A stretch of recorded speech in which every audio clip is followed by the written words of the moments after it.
Sorry, a little technical difficulty.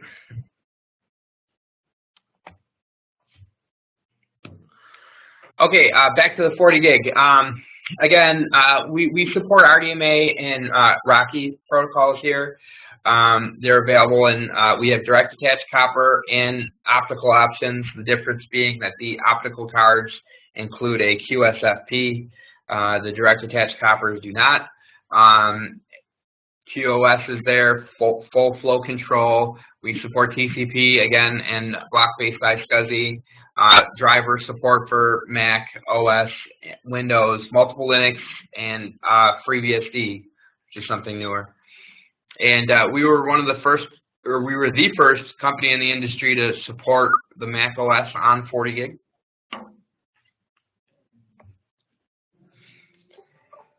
All right, so we'll start talking about how to get the most out of Ethernet-based storage here. First use case we'll talk about is the NAS. Network attached storage has been growing in popularity, especially in the media and entertainment world, where Ethernet continues to be increasingly adopted in the industry. And the adoption has largely been driven by the introduction of high-speed Ethernet 10 and 40 gig speeds. Right now, 10 gig provides enough bandwidth for many of these applications, but with the size of video and just data increasing, especially with Ultra HD, 4K, and 8K video, 40 is increasingly becoming a necessity. NAS, really the major benefit is providing an OS agnostic solution to connect to shared storage in an Ethernet-based network. So either file-based NAS or in iSCSI target mode, it's valuable and it's also cost-effective. Another major benefit of NAS is the ability to scale out, especially with these high scale-out NAS systems that are available now. You give a high degree of scalability, allowing for simple and easy expansion. Scaling out to support higher storage needs is driven by, again, high resolution videos, 4K and 8K. Most NAS vendors on the market right now offer 10 gig connectivity in their storage, but we are seeing a creeping up of adoption on 40 gig now. Including Isilon being one of the first ones out there. Connecting these high-speed NAS devices to 10 and 40 gig switches and utilizing existing Ethernet infrastructure that's already there can provide cost benefits, both from an ROI and an initial TCO perspective, than your more specialized SANs, which we'll get into now. iSCSI, for those that are more comfortable with the block-based SAN protocols similar to fiber channel, iSCSI provides those same benefits, including creating pools of shared storage that can be accessed from a variety of different workstations and servers, making those pools appear as a drive rather than as a NAS. It's also very simple. That's really one of the benefits of iSCSI is its inherent simplicity, utilizing existing Ethernet infrastructures as its backbone. Native iSCSI, along with NAS equipped with iSCSI target mode, are mainly utilized as the storage of choice in these type of networks, and they're very easy to configure. Also, an important aspect for iSCSI SANs is the need for an iSCSI initiator. For Linux and Windows, those initiators are built in. The Mac OS, they are not, and so for that, ATTO does provide our XtendSAN iSCSI initiator, which has been around since 2006 and really optimizes this solution for OS X and use with ATTO 10 and 40 gig cards. So it is important to note that iSCSI and NAS, they're not necessarily opposing technologies. Oftentimes it's the same hardware at their core, and to that end, many NAS vendors will provide support for what is known as iSCSI target mode.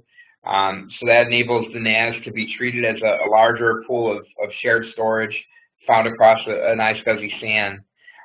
However, some organizations with smaller workflows or networks may instead choose to utilize just NAS to provide file-based access to storage across an Ethernet network.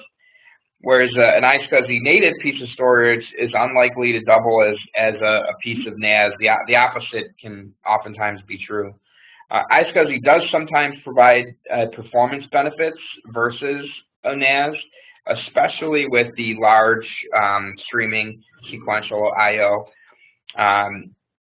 that you find with media entertainment.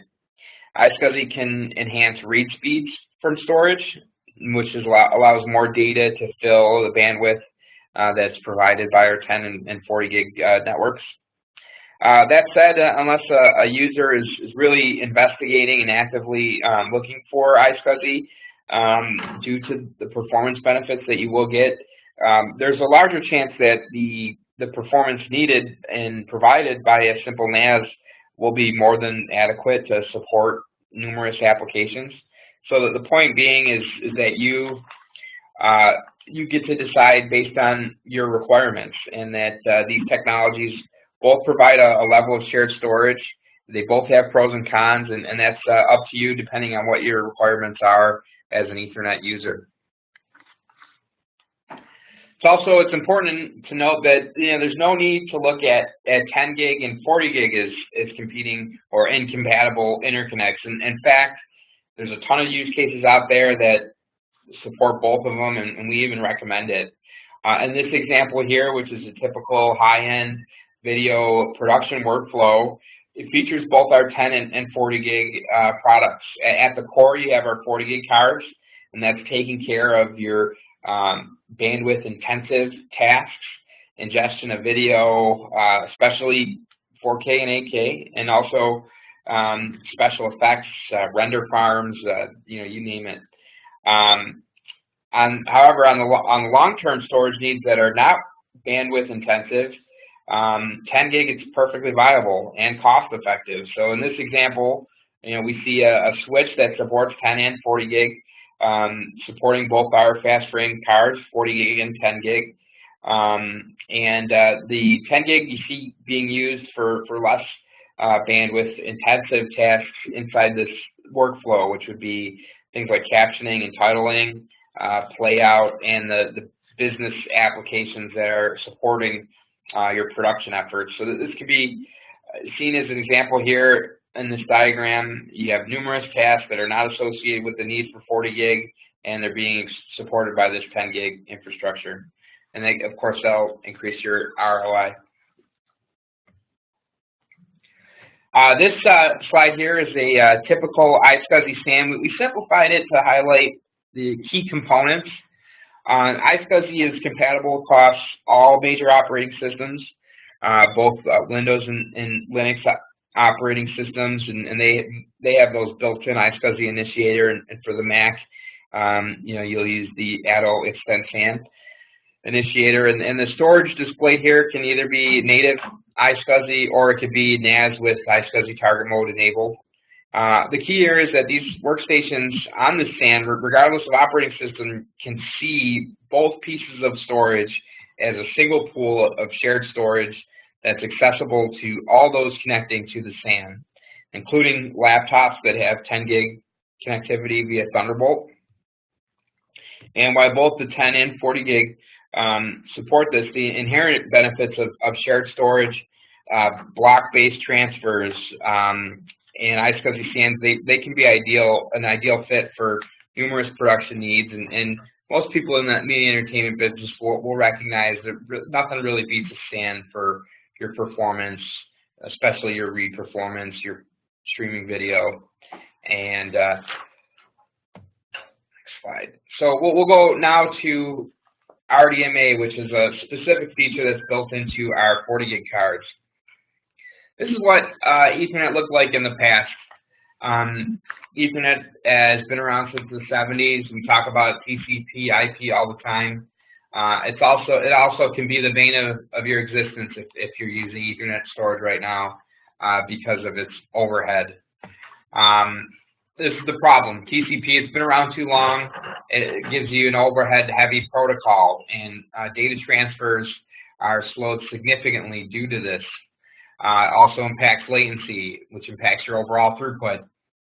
Goes without saying, the longer that it will take to send and receive messages, the longer it's going to take to transfer data. And until recently, most applications, they weren't so intensive, where the large impacts of overhead aren't consequential. But now, especially with 40 gig, you'll see that it caused the need to really take action and do something. And that's where RDMA comes in. So with RDMA, we bypass the TCP IP stack and the CPU. And that's designed to enhance your overall throughput. Latency goes down about 5 times. And the functional difference, if we're talking pure speed here, without RDMA and going through the TCP stack, you're looking at about 20 or 23 gigs a second out of a possible 40. When you enable RDMA, you get 37 gigs, which is near line rate, and that's an 87% increase. You also, RDMA supports something called zero copy data transfer, which bypasses the operating system kernel altogether. So CPU utilization is down, lets the CPU go ahead and take care of other tasks, boosts performance, bringing the latency down, increases your return on investment by enabling the full utilization of our 40 gig pipeline. It's also important to note here that Rocky and RDMA does require what we call a DCB Ethernet switch, data center bridging switch. These are the type of applications that could take advantage of RDMA. 4K and 8K video, GPU direct RDMA, which gets used in artificial intelligence a lot. Big data applications like Hadoop, high performance computing. You see a huge benefit in the VMware world, where you're trying to get as much power out of one machine as you can.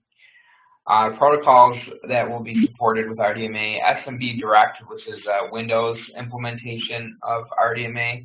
You'll hear about 3.0, and you'll also hear about SMB Direct 3.1, which is multi-channel, which is another one that gets used a lot, and we seem to like it. ICER, ATTO has an exciting product coming out soon, our storage controller line that uses ICER. NFS RDMA, and we also have, it's important to note that it has to support Rocky in your application and the file transfer protocol for RDMA to work. So in summary, ATTO's been around nearly 30 years. Our expertise is in storage connectivity. Ethernet-based storage, either iSCSI or NAS. They have many use cases and workflows, and it's up to you if you want to, which way you want to use them. So they're not competing technologies. And neither are 10 and 40 gig. They can be used together in the same instance. And keeping 40 gig for the more time-sensitive apps, and 10 gig to increase your ROI on the lesser tasks. Using iSCSI, it's ideal to create pools of storage that can be accessible via workstations, and for overall read performance, streaming sequential I/O patterns, nothing beats a SAN, and iSCSI will enable that. RDMA technology built into our 40 gig will get you near line rate transfers, in summary. And I also promised to go over our roadmap, so here's a look at what's ahead in our FastFrame cards. Yes, we do have 25, 50, and 100 coming out. You'll see that next year, early second quarter. And the other end of my development here at ATTO is NVMe over Fabrics. It's something that we are paying close attention to. We are going into beta on Fiber Channel right now, and we will have Ethernet available beginning of next year. And also, it's important to note here, we'll will support High Sierra on its release date, and Illumos is also coming. Thanks a lot for your time, everybody. So, Todd, thank you for presenting that for us. Before we go, I wanted to take a minute to ask anyone if you had any questions. Now's the time. If you could type them in to us, we'll take a couple seconds here and pause to let you type in your questions.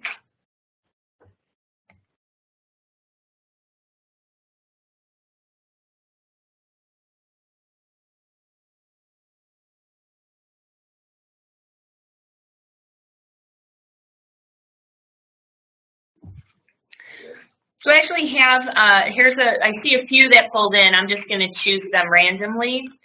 Tom, what specific features are built into your NICs for performance?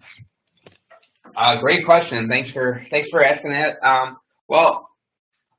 Advanced data streaming is something that everybody here will talk about a lot, and that's keeping the data path smooth and consistent so that you don't have any performance dips or drop packets is at the core of our product. So in the inside of our drivers, we build in a TCP offload engine. It's a software way of handling that and keeping the overhead down so that the data is consistent. We have tuning applications, ATTO, NetStat, which we will, and just out of the box, we'll tune it for better performance. So that's a quick answer, and feel free to call me on my contact info if you want to get more into it. Tom, this one comes up a lot with my customer base. Do you plan on releasing an Ethernet switch? Unfortunately, no. We don't have any plans right now, but we do recommend Mellanox switches for 10 gig and 40 gig. But we've tested with every switch on the market, and if you go on our website and it's not supported, call us up and we'll make sure that we get certified right away. But like I said, Mellanox is what we're recommending for right now. So that would be on our interoperability section of our website, as well as a lot of details about what we're tested with that you can find on it. One more question, Tom. Do you see 40 gig going away once you have the 25, 50, 100 and that becomes standard? No, I don't. I see 25, 50, 100 becoming a standard, but most experts in the Ethernet industry will tell you that 40 gig will continue to have legs, especially for what we call application-specific verticals. This would be media and entertainment, and also stock market, high-frequency transactions, micro trading. And you also have to look at what's available right now. So for the next couple of years, 40 gig storage is going to be easier to obtain. So just that right there will keep 40 gig around, and 5 years from now, it'll still be out, it'll just be less popular. All right, that sounds good. This last page just gives you a quick snapshot of our contact details, where to find the information on the ATTO website, Tom's email, my email, and some of our channel sales manager, as well as our customer engineer. With that, we did record this presentation. We'll be emailing it out, as well as making it available on our website. I'd like to say thank you to Tom, and thank you to everyone for joining us today, and we look forward to meeting all your Ethernet needs. Thank you.